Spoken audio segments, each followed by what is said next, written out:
Ok, aujourd'hui un petit tuto. Un petit tuto sur le remontage d'un petit embrayage sur un Dax ST70 d'origine. Donc on va changer les disques de friction et les ressorts qui étaient fatigués. Et puis c'est comme un Lego, en général leur montage se fait à l'inverse du démontage bien entendu. Donc on va commencer par ça, hein, qui va se placer ici tout simplement. Voilà, ensuite on a nos ressorts, nos nouveaux ressorts qui vont venir à leur place. Hop, hop, hop, on en a 4. C'est chouette, tout du moins j'espère. Ça a l'air. Ok, voilà. Ensuite, quand on va pas oublier de remettre les petits, comment je les appellerais, les petits rouleaux. On va les mettre en huile aussi. Attention à ne pas perdre ces petites pièces. Il irait bien par là. Voilà.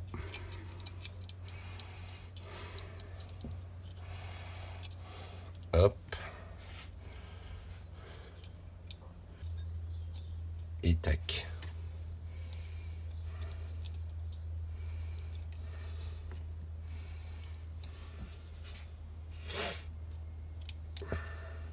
Voilà. On reprend notre bague là, hein. Je le fais en visuel, c'est ça qui est cool. On la met dans le bon sens, elle vient se mettre quelque part comme ça, apparemment. Ouais, impec. Ensuite, on a cette pièce ici qui vient se loger. Voilà. Ça a l'air de gazer. Ensuite, on a notre premier support de disque qui va venir se mettre.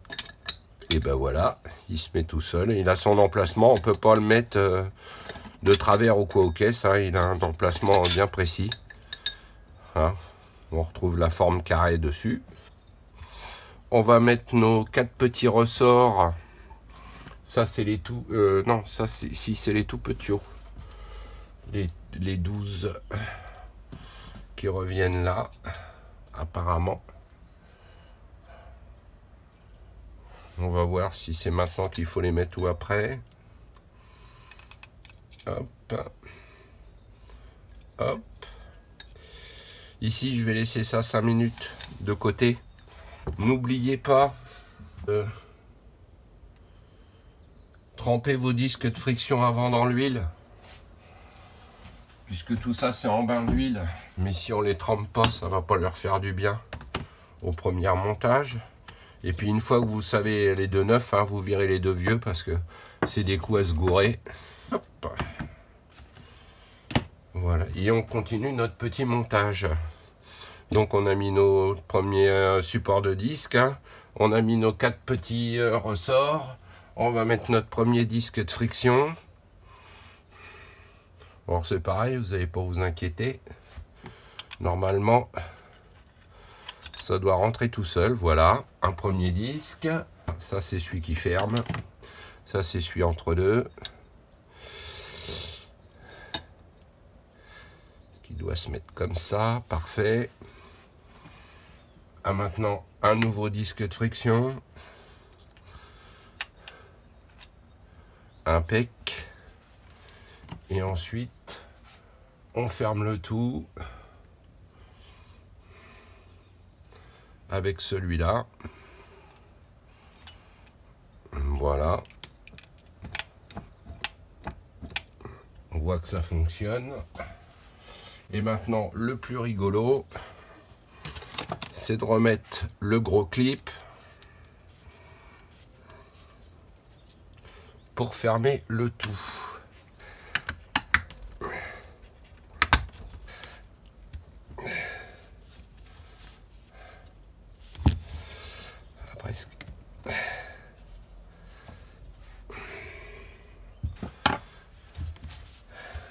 Ok.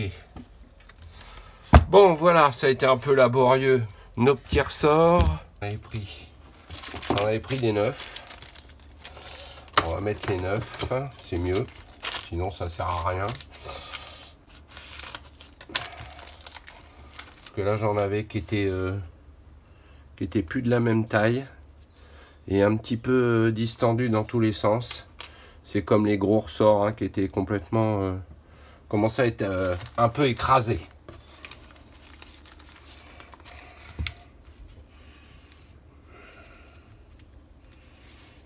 Voilà.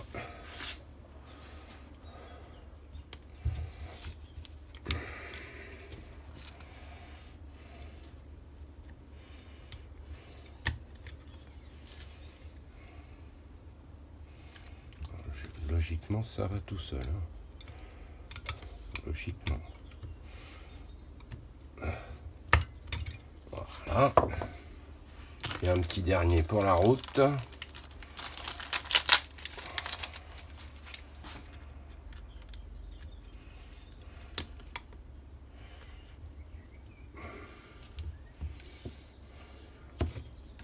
Faites gaffe, c'est le genre de truc qu'on peut se prendre facilement dans l'œil. Il n'est pas bien mis. Ah, ça y est. Impec. On va mettre une gouttouche d'huile. Voilà. Hop.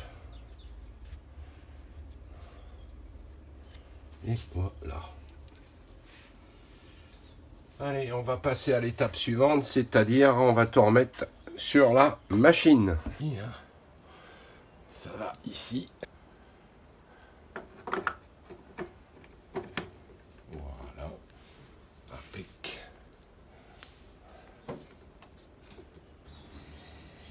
Voilà, j'ai bien replacé ma cloche d'embrayage hein, ici dans le tuto de remontage. Hein. Faut bien l'insérer. Ici, on va donc mettre la graffe en premier. Voilà, je pense que on peut voir ici. Hein, il y a des petites encoches. Voilà, sur le dessus de la graffe, faut pas se tromper de sens, qui viennent s'inclure dans le ici, qui viennent s'inclure par là. Il y a les emplacements pour que la graffe tienne bien. Hein. Donc, je réinsère bien mon agrafe. Voilà, dans ces petites gorges. Impec. Et j'y mets mon écrou.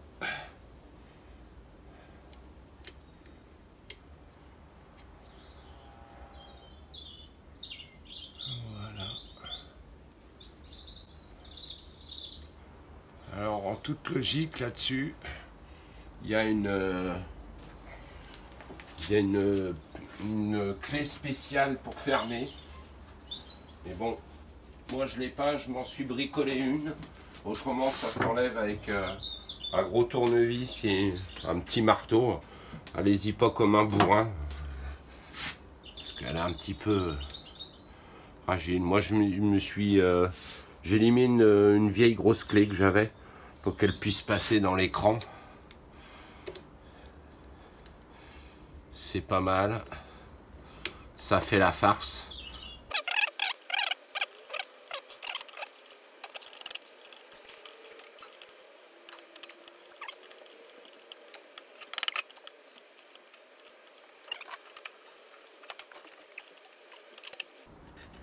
Finir le serrage.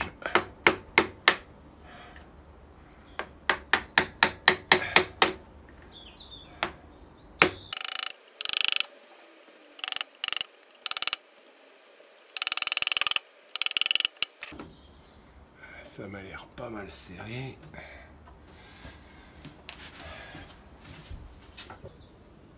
Voilà, comme je vous disais tout à l'heure, on voit bien ma rondelle avec mes agrafes.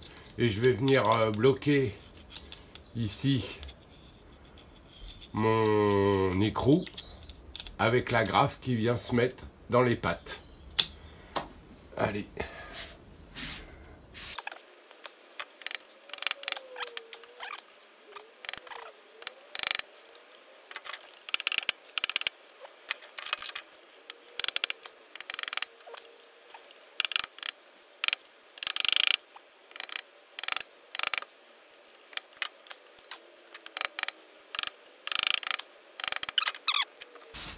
Voilà, on va vérifier ici le serrage de nos vis des ressorts. Alors serré, pas comme un bourrin, juste serré.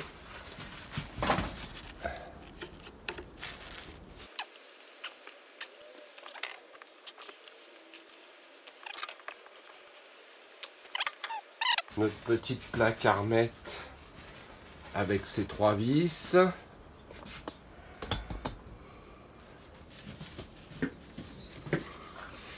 Qui vient se replacer juste ici, hein. C'est pareil, vous pouvez pas trop vous tromper, hein. Elles prennent leur emplacement toutes seules. Voilà, il n'y a pas 36 000 positions.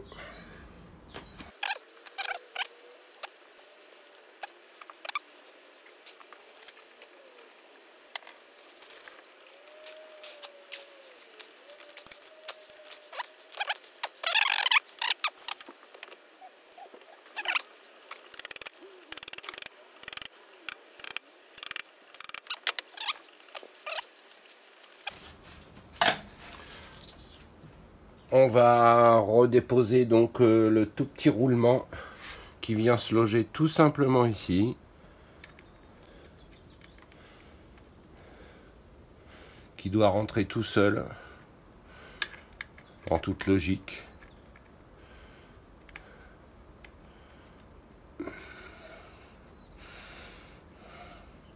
Si on veut qu'il y ait une logique quelque part, voilà. Impeccable. Parfait. Maintenant, on va attaquer la partie, entre guillemets, je vais dire, la plus difficile, puisqu'il va falloir remettre le système de billes semi-automatique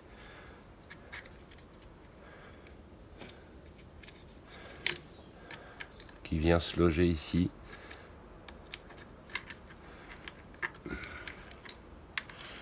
Comme ça, avec la petite fourchette.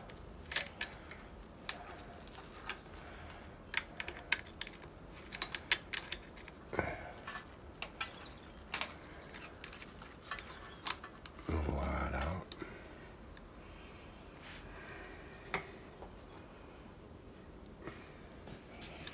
On est pas mal. Et maintenant,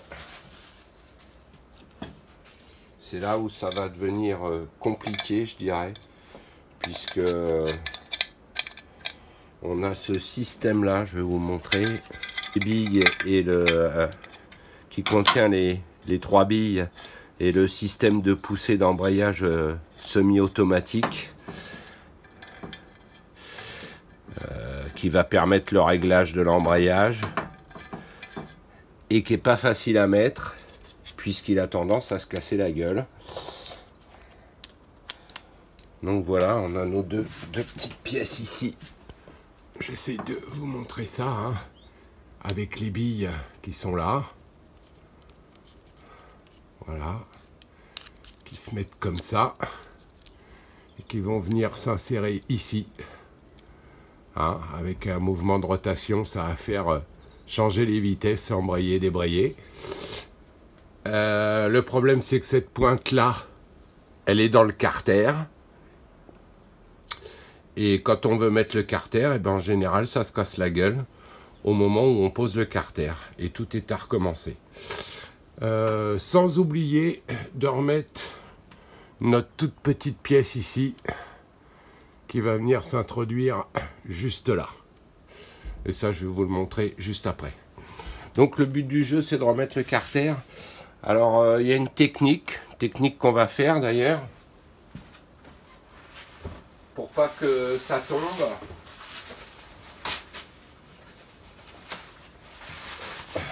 cette pièce-là, elle est raccordée au carter d'huile par le moyen de la vis de réglage. Donc on va la fixer sur la vis de réglage. Ici, elle se visse dedans, bien sûr. Je vais vous montrer. Elle se visse là, comme ça. Alors évidemment, entre les deux, hein, il y a le carter. Est-ce qu'on va pouvoir... Là,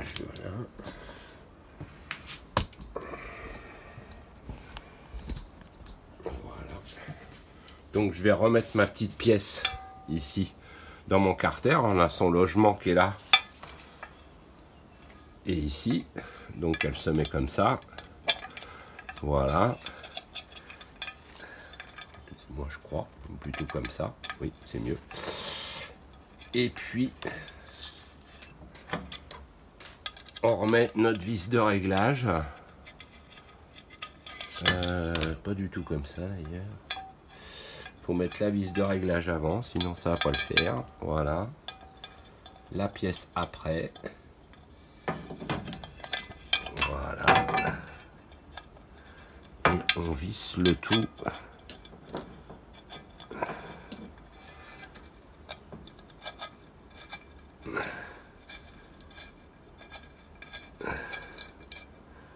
Pour pas que ça se barre. Et on y met pareil l'écrou de calage. Ah, et pour pas que ça se casse la gueule, on va incliner légèrement le dax sur le côté si on voit que ça va pas. On va faire un essai comme ça, mais j'ai tendance à me méfier. Et avant, on va remettre la petite pièce que j'avais dit, dont je vous avais parlé, qu'il ne faut pas perdre, ce que je viens de faire. Là voilà. La petite pièce de poussée, qui est toute petite avec un ressort, et qui vient se mettre dans le trou. Voilà. Impeccable. Et là, si tout allait bien, on prend notre carter et on l'insère avec dextérité et amour pour gagner du tout.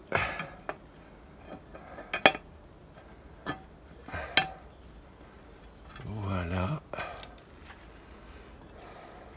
Ah, la chance sera-t-elle avec nous? Ou la dextérité? On va le savoir tout de suite.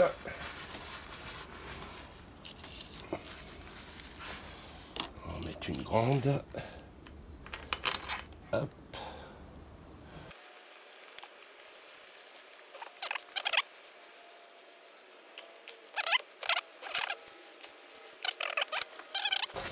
Et si le kick entraîne bien le piston, puisque ce qui se passait avec l'embrayage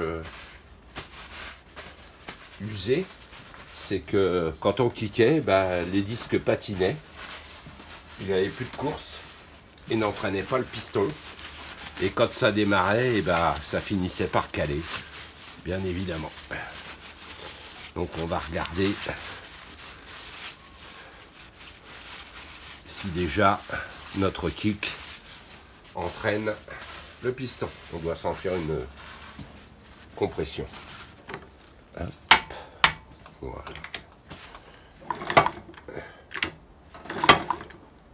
Ça m'a l'air d'être pas mal. Ça m'a l'air d'être pas mal. Alors on va relever un petit peu la machine. C'est au niveau de la roue arrière.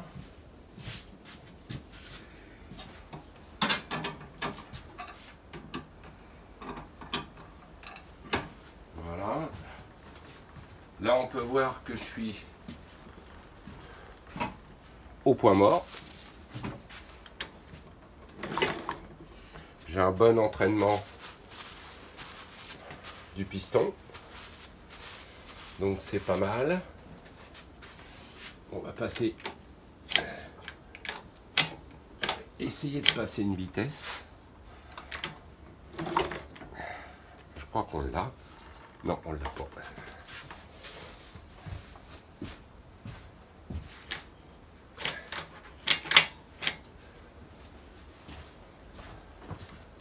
Voilà, là on en a une.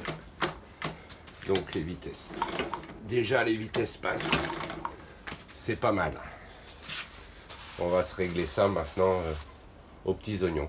Je vais finir de remettre toutes mes vis sur mon carter et on passe à la suite. Voilà, j'ai remis un petit poil d'huile, hein, pas la quantité entière, parce que si jamais il y a quelque chose qui ne va pas, je n'aurais pas gaspillé trop d'huile au départ, ça serait dommage. C'est mon côté écono.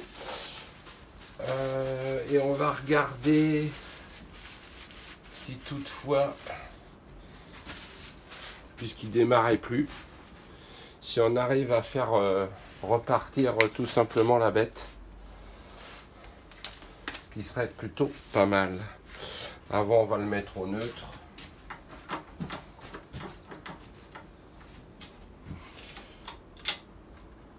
Voilà. Apparemment il doit rester de l'essence. Pas BZF, mais il en reste.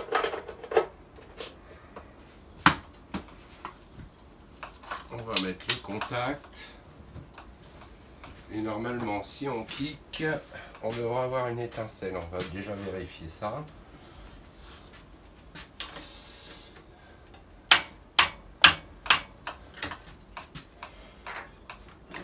Bon, impeccable.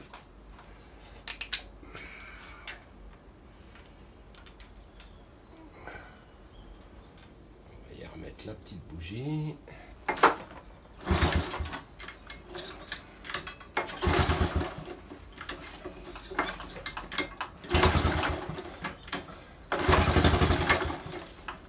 Voilà. On y arrive. Peut-être un petit coup de starter. Ou pas.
Bon voilà, ça a l'air de fonctionner. J'ai dû faire un deuxième petit réglage. Hein. Et apparemment on est pas mal. Je passe la première vitesse.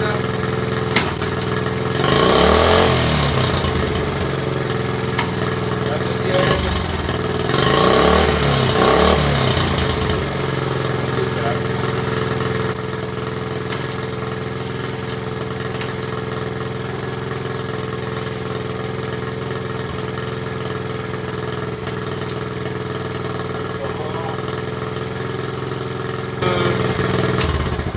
Fais pas tourner trop longtemps puisqu'on n'est pas à fond dans l'huile. Hein. J'avais juste mis ce qu'il fallait pour redémarrer, mais on va compléter ça. Et puis on aura peut-être un ou deux petits réglages à faire à ce niveau-là, mais ça m'a l'air d'être reparti toujours. Voilà, faut faire un essai, je dirais, à charge, voir un peu comment que ça marche. Allez, je vais faire le niveau, je vais remonter ma pédale de frein, mes cale-pieds, et je vais aller voir comment que ça tourne. En tous les cas, merci de m'avoir suivi sur ce petit tuto sur un Dax 70 pour refaire l'embrayage. C'est en même temps simple et en même temps compliqué au réglage. Et attention, il y a plein de petites pièces et il faut trouver vraiment, faire attention quand on les remet, y compris le dernier système qui tient entre le carter et la cloche d'embrayage avec ces petites billes qui n'est pas facile à réinsérer et à remettre. Alors je vous avais dit, hein, la combine, il y en a qui le font en mettant carrément la machine sur le côté. Comme ça, bah, évidemment, rien ne tombe et c'est beaucoup plus facile. J'ai pas fait comme ça, j'ai eu de la chance, c'est passé du premier coup. Tant d'avoir été avec vous, n'hésitez pas à vous abonner, retrouvez-nous sur Instagram. Et puis, surtout, le principal, quel que soit le résultat, c'est de se faire plaisir. Allez, salut à tous.